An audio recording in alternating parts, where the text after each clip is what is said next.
Hi, I'm Larry Heminger. I own NorthStar equipment. I've been doing this for 40 years, building conveyors.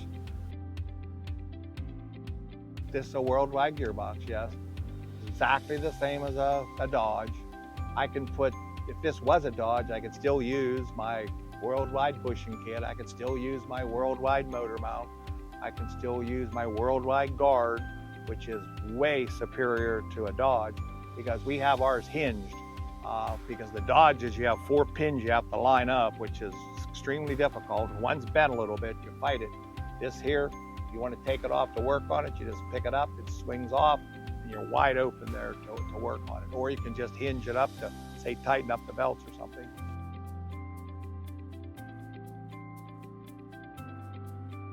It doesn't matter scenery, it's for wood, sawdust, or stone. It doesn't seem to be any difference in performance. They all perform well. In my book, every bit as good as a Dodge, and they're probably 1/5 the price.